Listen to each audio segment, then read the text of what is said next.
నమస్తే, welcome to Sakshi family. This is Shahida. ప్రస్తుతం జనాలు ఎలా తయారయ్యారంటే ఒక్క పూట భోజనం లేకుండానైనా ఉంటారేమో కానీ ఒక్క క్షణం మొబైల్ని చూడని వారు మాత్రం ఉండరు. అంతలా అడిక్ట్ అవుతున్నారు ఫోన్లకు. అంతేకాదు, ఒక్కొక్కసారి ఒక్కో ఫోన్ కాకుండా 2-3 కూడా ఉంటున్నాయి.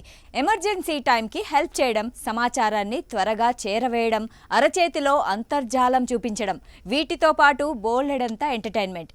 ఇక లోకంతో పనేంటి అనేంతగా అతుక్కుపోతున్నాం.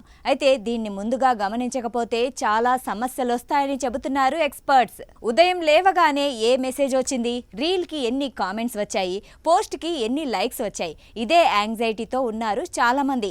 వీటికి తోడు సీరియల్స్, పాటలు, సినిమాలు, ఇప్పుడు టీవీలు లేకపోయినా చాలు, ఒక్క స్మార్ట్ ఫోన్ ఉంటే చాలు, ప్రపంచం మన దగ్గరే ఉన్నట్లుగా ఉంటుంది. ఇన్ఫర్మేషన్ నుంచి ఎంటర్టైన్మెంట్ వరకు సెకండ్లలో చెంతకు చేర్చే ఫోన్ కి చాలా మంది అడిక్ట్ అయిపోయారు. అయితే ఇది కొంతవరకు అయితే పర్లేదు, కానీ అంతకు మించి ఫోన్స్ లేకుండా ఉండలేని పరిస్థితి ఏర్పడుతోంది. దీంతో ఫ్యూచర్లో చాలా ప్రాబ్లమ్స్ వస్తాయి. ఇలా మొబైల్ అడిక్షన్ వల్ల ఎటువంటి లక్షణాలు కనిపిస్తాయో ఇప్పుడు చూద్దాం.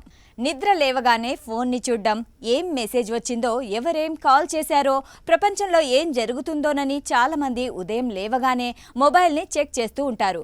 మనం మొబైల్కి అడిక్ట్ అయ్యామనడంలో కనిపించే మొదటి లక్షణం ఇది. అదేవిధంగా కొంతమంది కాసేపు ఫోన్ చూద్దామని మొబైల్ని పట్టుకుంటారు, కానీ గంటలు గంటలు అలా ఫోన్లోనే మునిగిపోతారు. ఆ విషయం వారికి కూడా తెలియదు. అంతలా ఫోన్స్తో టైం స్పెండ్ చేస్తుంటారు. తినేటప్పుడు భోజనంపైనే దృష్టిని పెట్టాలి, కానీ చాలామంది ఆ టైంలో కూడా మొబైల్ని చూస్తూ తింటారు. ఈ అడిక్షన్ ఎలా ఉంటుందంటే అసలు ఏం తిన్నారో, ఎంత తిన్నారో కూడా తెలియకుండా తింటారు. దీంతో తిన్నామన్న సంతృప్తి కూడా ఉండదు. ఇది ఆరోగ్యానికి అంత మంచిది కాదు కూడా. గంటల తరబడి ఫోన్ వాడుతుంటే ఛార్జింగ్ ఉంటుందా, కానీ దానికి కూడా టెన్షన్ పెరిగిపోతుంది, ఆందోళనగా ఉంటుంది. అంటే ఫోన్ అనేది మనలో లేని టెన్షన్ని క్రియేట్ చేస్తుంది. ఫోన్ ఛార్జింగ్ తగ్గినా కూడా అదో రకంగా ఫీలింగ్ వస్తుంటే మాత్రం ముందుగానే గమనించాలి. ఫోన్ లేకపోతే ఉండలేకపోవడం, బోర్ కొట్టడం, చిరాగ్గా ఉండడం, నిద్ర కూడా పట్టకపోవడం, ఇవన్నీ ఫోన్ అడిక్షన్ లక్షణాలే. వీటిని ఏ మాత్రం నిర్లక్ష్యం చేసినా అస్సలు మంచిది కాదు.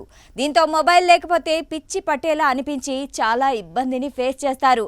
కాబట్టి దీని నుంచి వెంటనే బయటపడేందుకు ప్రయత్నించాలి. అలవాటు పడిన ప్రాణానికి ఒక్కసారిగా అలవాటుని దూరం చేయడం కష్టంగానే ఉంటుంది. అలాంటప్పుడు కొన్ని ఫాలో అయితే త్వరగా దాని నుంచి బయటపడొచ్చు. మనం రోజుకి, వారానికి ఎన్ని గంటలు మొబైల్ వాడాలో టైం సెట్ చేసుకోవాలి. నెల రోజుల పాటు ప్రయత్నించాక అప్పుడు వాడే మొబైల్ టైంని తగ్గించుకునేందుకు ప్రయత్నించాలి. అలా ప్రతి నెల తగ్గించుకుంటూ వెళ్ళాలి. మనకు అవసరం లేని యాప్స్ని డిలీట్ చేయాలి. ఫోన్ని బెడ్ దగ్గరలో ఉంచకూడదు. ఫోన్ని వీలైనంత దూరంగా ఉంచడానికి ప్రయత్నించండి. ల్యాండ్ లైన్లు వాడండి. ఇష్టమైన వారితో మాట్లాడడం, పేపర్ చదవడం, ఇతర పనులు చేయండి. రోజుకి కొద్దిగా ఫోన్ వాడకాన్ని తగ్గించండి. ఇలా నెమ్మదిగా ఫోన్ అడిక్షన్ నుంచి బయటపడవచ్చని ఎక్స్పర్ట్స్ సూచిస్తున్నారు. సాక్షి టీవీ ప్రసారాలను నిలిపివేయటం చట్టరీత్యా నేరం. సాక్షి టీవీ ప్రసారాల కోసం మీ స్థానిక కేబుల్ ఆపరేటర్ను వెంటనే సంప్రదించండి. DTH లో, ఇంటర్నెట్లో కూడా సాక్షి టీవీ ప్రసారాలను వీక్షించవచ్చు.